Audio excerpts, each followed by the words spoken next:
Blackberries.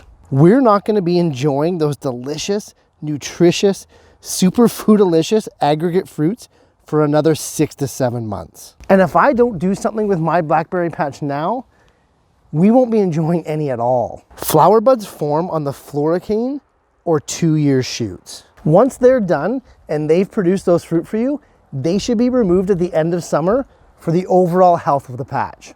For 3 years now, I've let this blackberry bramble go wild to get fully established. Well, now is the time to take back control of this blackberry patch before it becomes more unmanageable than it already is. So let's get to it.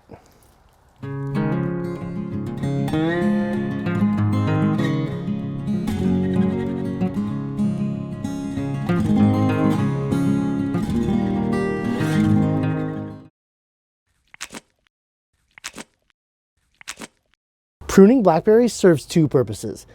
The annual cleanup cut keeps the overall health of your plants nice and high, while also providing you with larger harvests. Once your blackberry patch is running like a well-oiled machine, you should be pruning twice a year. Prune once at the end of summer to do the major cleanup of your blackberry patch. And then once again in late winter to tip prune those 1-year-old shoots to force more branching, more fruit development prior to the spring bud burst. Now, I've got blackberry patches on a few different spots on the property, but these particular specimens here, to get established, have been allowed to go wild for the last 3 years. So today we're actually going to do both types of pruning, starting with a major cleanup prune. The typical summer cleanup really just involves removing all the floricane shoots. That is, the shoots that have already flowered and already fruited for us this year. Easy enough. And while we're here, we can also remove any dead or dying branches, as well as any excessively large suckers, such as this one, growing about 25 feet away from the main patch. Like we mentioned, the maintenance or cleanup prune of your blackberry bush occurs at the culmination of fruiting, at the end of summer. Now, it'll be nowhere near as difficult or laborsome as what I'm doing here today, but it is going to comprise the bulk of the work that it takes to maintain a blackberry patch. For this job, you're going to need a pair of thick gloves, a sharp pair of pruners, and possibly, as we'll see later, even a saw. When you're doing this at the end of summer, your shoots are going to be easier to see, but still, don't cut indiscriminately. This year's fruiting canes, the ones that haven't produced yet, need to be left to grow. All we want to do here is remove the old canes that have already fruited and dead or dying branches. If you have a lot of smaller dead debris like I do here, a hard rake can make quick work of cleaning out that underbrush, significantly reducing your workload. Just be careful not to smoke your tripod while filming. Or do smoke it and keep working like a boss. 20 minutes in and we've cleared out a 10 by 10 square area. A long way to go for sure, but what seemed insurmountable a half hour ago now feels possible. As we clear out the debris, we start to see the fruit-bearing shoots that we're going to want to keep. Again, when you're doing this part at the end of summer, they will be entirely easier to see. To prevent any damage to them while I'm doing this kind of a cleanup, I tie them together in groups of 4 to 6.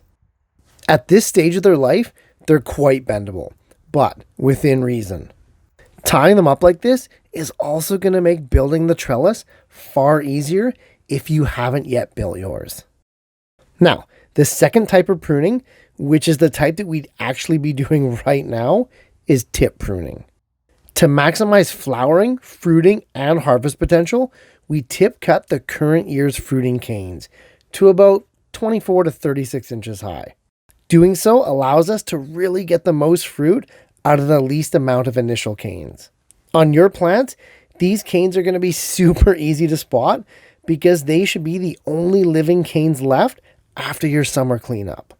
Again, after you tip them to about 2 to 2.5 feet in length, go ahead and stake them to your trellis now, or if you've yet to build one, simply tie them together. Like we mentioned, these guys are actually quite bendy. Think of it like a grapevine. You can really start to mold these guys in any direction that you want them to grow, which is handy. Super easy, and it gets a lot of these guys out of your way, so you're not breaking the branches you want to keep, and you can see all the ones that you want to remove. If blackberry bushes aren't kept in check more than any other crop, they can really test your mettle as a gardener. But what you're seeing here in my patch today is worst case scenario. With the summer maintenance prune, you'll never be in this situation. Regardless, this is a great benchmark, as we can see that no matter how bad your patch is, everything is fixable. Up until now, I've only been cutting down last summer's floricanes and removing dead debris. But being an older blackberry plant that hasn't been dealt with, I know at the inner core, I'm going to find branches where even the best pruners can't handle the job.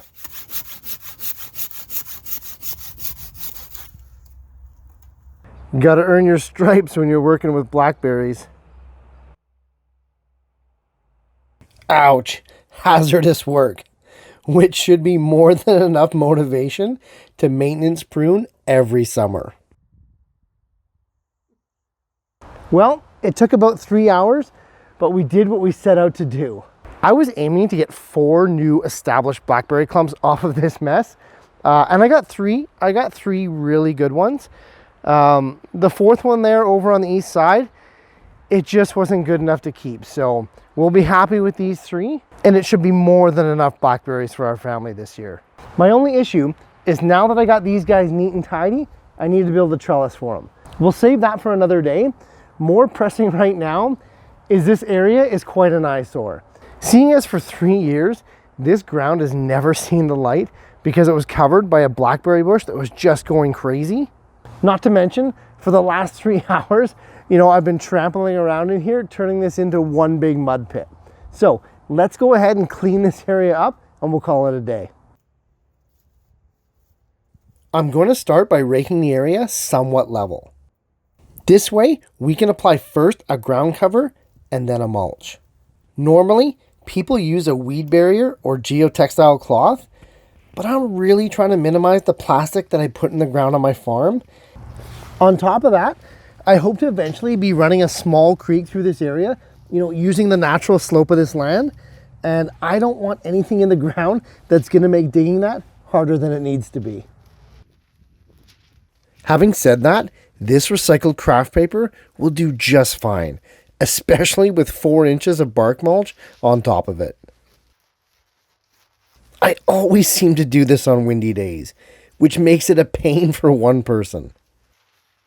Still, doesn't take long to do, and the entire 400 square foot area only took me about 10 minutes. And fortunately, we have a U-Bag landscape depot only 5 minutes from our house. I've only got the little car today, so it's most likely going to be 2 trips.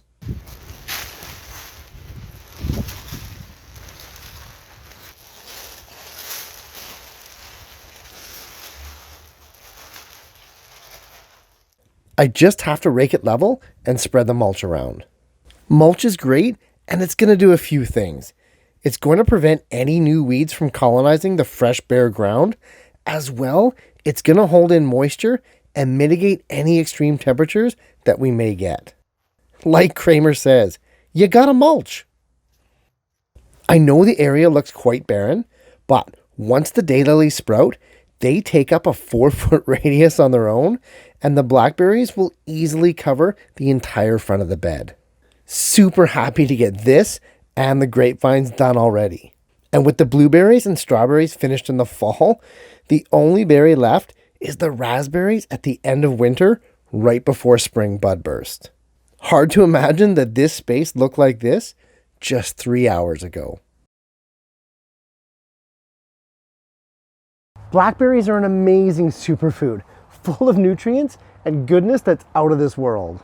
Now, they aren't a maintenance-free crop, but done correctly and diligently twice a year, you'll be swimming in fruit come summertime. And actually, you'll find that the amount of work per pound of food that these guys produce is a lot less than other crops. Hey, if you have any other blackberry growing tips that you'd like to share with the community, leave it in the comments down below. Also, if any of you are on Facebook, head on over and join our gardening group called Growing Better. The group has grown phenomenally fast, yet it will never lose its sense of community or its welcoming feel.